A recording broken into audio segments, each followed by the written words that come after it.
L'intelligence artificielle est partout. Dans nos téléphones, nos voitures, nos ordinateurs, nos banques, et même dans les réfrigérateurs qui décident si tu as besoin de racheter du lait. L'IA inquiète autant qu'elle fascine. Certains la voient comme la fin du travail humain, d'autres comme une promesse de libération. Mais une question fondamentale s'impose. Si l'IA prend tous nos emplois, qui va tout acheter? Une économie sans consommateur, c'est un peu comme une pizza sans fromage.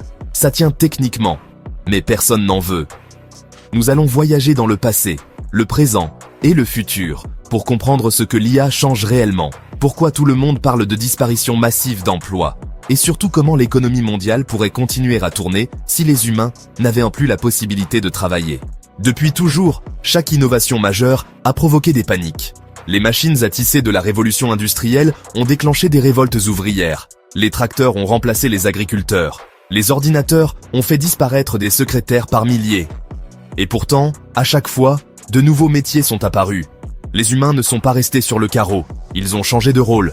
Aujourd'hui, nous avons peur que l'IA soit différente. Pourquoi? Parce qu'elle ne se contente pas de remplacer nos muscles, elle attaque directement nos cerveaux. Elle écrit, elle dessine, elle programme, elle soigne. Là où une machine industrielle remplaçait un ouvrier, une IA peut remplacer un comptable, un traducteur ou un conseiller bancaire. C'est ce qui crée ce sentiment d'urgence, cette impression que, cette fois, c'est différent. Mais en est-on si sûr? Après tout, qui aurait imaginé en 1900 que des millions d'emplois existeraient un siècle plus tard autour du jeu vidéo, de l'aviation ou d'Internet? Pour comprendre les craintes, il faut regarder ce que l'IA fait déjà. Dans les hôpitaux, elle analyse des radios plus vite qu'un médecin. Dans les tribunaux, elle aide certains avocats à préparer des plaidoiries. Dans les entreprises, elle trie des CV à une vitesse surhumaine. Dans la création artistique, elle génère des images et des musiques qui bluffent même les professionnels. C'est impressionnant, mais aussi un peu inquiétant. Si une IA peut créer un logo en 10 secondes, pourquoi payer un graphiste? Si elle peut générer un article en un clic, pourquoi employer un journaliste? Et si elle peut prédire la solvabilité d'un client, pourquoi garder des banquiers?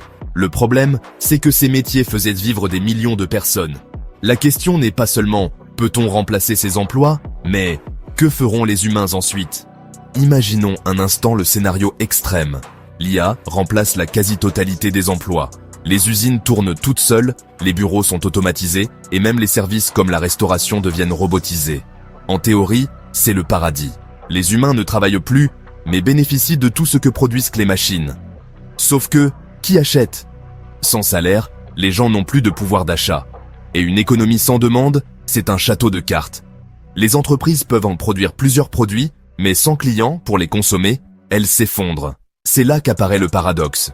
L'IA promet une abondance incroyable, mais si elle supprime le revenu des humains, cette abondance ne sert à rien. C'est comme avoir un buffet à volonté, sans assiette ni fourchette. Face à ce problème, plusieurs solutions émergent. La plus connue est le revenu universel. L'idée est simple, si les machines travaillent pour nous, elles génèrent de la richesse. Cette richesse est redistribuée sous forme de revenus à chaque citoyen, qu'il travaille ou non. Cela permet à chacun de continuer à consommer et de maintenir l'économie en vie. Mais cette idée est assez critique. Comment financer un tel système? Ne risque-t-on pas de décourager ceux qui veulent encore travailler? Autre idée, réduire le temps de travail. Après tout, si les machines prennent une partie de nos tâches, pourquoi ne pas travailler moins, mais garder un revenu correct? Historiquement, nous sommes déjà passés de 70 heures par semaine à 35 heures. Peut-être que l'avenir est à 15 ou 20 heures, complété par une contribution humaine symbolique. Certains économistes défendent aussi l'idée d'un impôt sur les robots. Chaque machine qui remplace un emploi humain paierait une taxe, permettant de financer des services publics et de redistribuer la richesse. Bill Gates a même proposé cette idée publiquement. Enfin, il y a une autre piste, une réinvention totale de l'économie. Si l'IA prend en charge la production matérielle, peut-être que l'humain se concentrera sur l'immatériel, l'art, la créativité, les relations sociales, les loisirs. Bref, sur tout ce qui fait notre humanité. Mais attention, ce futur ne sera pas rose pour tout le monde. Si l'IA est contrôlée par une poignée de grandes entreprises, elle pourrait concentrer l'essentiel des richesses. Dans ce scénario, une élite minuscule vit dans l'abondance, pendant que la majorité survit avec des miettes. Ce n'est pas de la science-fiction. On voit déjà une concentration de pouvoir technologique dans les mains de quelques géants. Cela pose la question politique et morale. Comment éviter que l'IA ne devienne un amplificateur d'inégalités? Plutôt que de craindre ce futur, certains pensent qu'il faut l'embrasser. L'IA pourrait être l'occasion de libérer les humains du travail obligatoire. Nous pourrions consacrer nos vies à la recherche, à l'art, à la famille, au voyage, au sport. L'idée d'une société où le travail n'est plus le centre de nos vies n'est pas nouvelle, mais l'IA pourrait la rendre possible. Le défi, ce n'est pas la technologie, c'est notre capacité à inventer un modèle social qui en tire parti.